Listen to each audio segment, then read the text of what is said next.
Hello, everyone, and welcome back to Speak English Now. I'm Sarah. Be honest with me. When you try to speak English, does this happen? You hear a question, your brain immediately translates that question into your native language. You think of the answer in your native language. Then you try to translate that answer back into English. And by the time you open your mouth, the moment is gone. You hesitate, you forget the words, and you sound slow. It is frustrating, right? Well, that whole process, that translation habit, is the number one reason you are not speaking English fluently or confidently. It's the wall blocking your progress. But what if I told you there's a way to completely shut down that inner translator in just 10 days? A way to hear English, think English, and speak English all directly? I'm not talking about some magic pill. I'm giving you the guaranteed, step-by-step method that professional language coaches use. It's challenging, but it works fast. Stick with me, because today we start the 10-day Think in English Challenge. 1. The problem. Why translation kills fluency. Before we start the solution, we have to understand the problem. Imagine your brain is a computer. When you translate, you are asking that computer to run two programs at the same time, one for your native language and one for English. This is called cognitive overload. Your brain has to constantly switch back and forth. This creates the hesitation, the stress, and the stammering. It makes you feel like you know the words, but you can't get them out. Fluency isn't about knowing more words. Fluency is about speed. When you think in English, you create a direct connection. You hear, "What time is it?" and your brain goes straight to, "It's 3 o'clock." No stops, no translation, just instant connection. That's what we are going to build. Ready? Let's map out the 10-day challenge with the specific tasks you must complete. 2. The foundation. Days 1 and 2. Label your world. The first 2 days are all about transforming your immediate environment into an English-only zone. We start with simple, concrete things. Task 1. Label everything. Take sticky notes. Write the English name for every object you interact with constantly. The door, the fridge, the couch, the window, your keys, the mug. Put the note on the object. Every time you touch that object, you must say the English word out loud. Say it with intent. Say it with feeling. Example: you walk into the kitchen. You touch the handle and say, door. You open the box and say, cereal. You pour the milk and say, milk. Task 2, the action commentary. This is a simple but powerful shift. For 30 minutes, twice a day, you will be your own English sportscaster. Narrate your simple actions. I am sitting down. I'm opening my book. I need to get up now. The water is boiling. Keep the sentences short and simple. The goal is to create a constant, low-level English conversation with yourself. No translating before you speak the sentence. You see the action, the English comes out. Key result of days 1 and 2. You are proving to your brain that English is not just for school or movies. It's the language of your real life.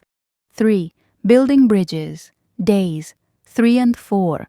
Picture association. Now we move from concrete objects to more abstract ideas and feelings.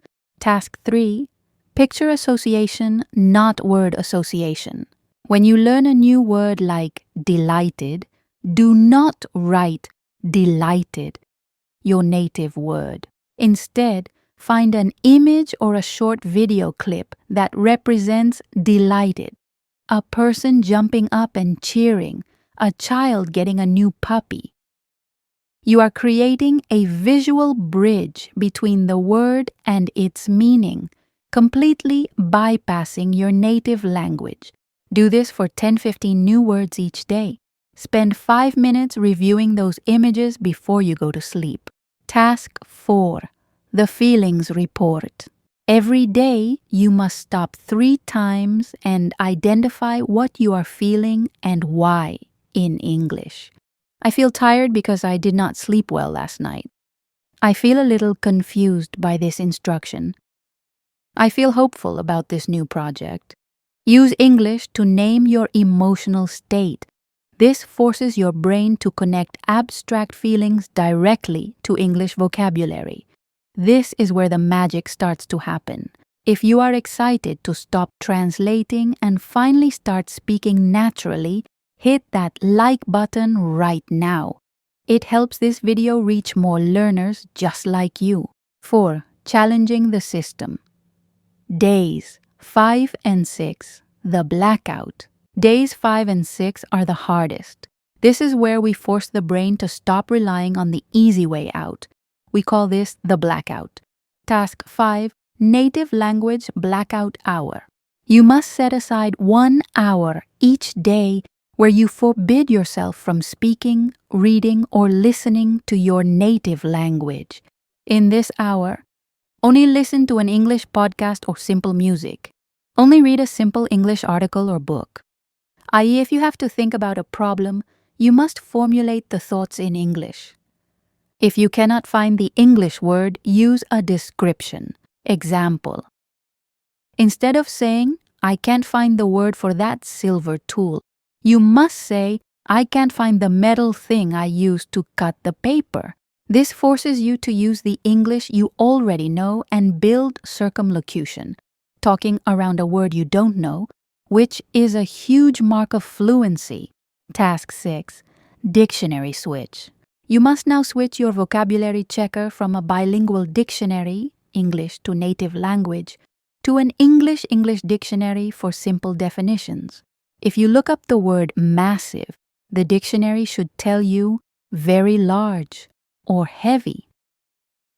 No translation allowed. This strengthens the direct English to English connection. Key result of days 5 and 6, your translation buffer will feel very uncomfortable. This is a good thing. It means the wall is starting to crumble. 5. Taking control. Days 7 and 8. Opinions and arguments. We are now moving into the realm of complex thought and internal debate. Task 7. The why practice. When you see or hear anything, you must form an opinion about it and explain why in English. You see an advertisement. I disagree with that ad because it uses too many bright colors. Then you hear a news story. I believe that is a good idea because it will help many people. You are challenging your own thoughts. Every opinion, every argument, every justification is done internally in English. Task 8. The retail challenge. Listen to a short English story or watch a short clip, 3 to 5 minutes. Immediately after, pause it and retell the entire thing out loud in your own English words. Do not try to translate the speaker's exact sentences. Focus on the main ideas and the flow. This forces you to process the story's meaning directly in English before you output it. 6. The final push. Days 9 and 10, the conversation test. It's the final sprint. By day 9, you should feel a noticeable difference. You are now ready for the real-world test. Task 9. The solo conversation. Stand in front of a mirror or simply record yourself talking for 5 minutes. Choose a topic, your favorite hobby, your plans for the weekend, or something you learned today. The rule. If you catch yourself translating or hesitating for more than 3 seconds, you must say, start again. This is retraining your brain to prioritize flow over perfection. It must be fast, even if it's messy. Task 10. The real conversation. No retreat. This is the big one. Find a language partner, a tutor, or even a friend who is learning English. Have a 15-minute conversation. If you struggle for a word, you are not allowed to switch to your native language. You must use the English to English description technique we practiced on day 5, task 5. Force yourself to stay in the English zone. Do not give your brain the easy way out. 7. Sa conclusión and final advice. In just 10 days, you have broken the translation habit. You've moved from native language to English. This is the method. It is hard work, but it is the fastest way to unlock true, stress-free fluency. You might feel mentally tired. That is normal. Your brain is building a brand new path. But that feeling of instantly thinking of the right English phrase, that is worth the effort. If this method makes sense and you are ready to start this 10-day challenge today, let me know in the comments. Type "I'm thinking English." I will personally read your comments and cheer you on. Thank you so much for joining me on Speak English Now. Don't forget to subscribe so you don't miss the next step in your fluency journey. See you next time.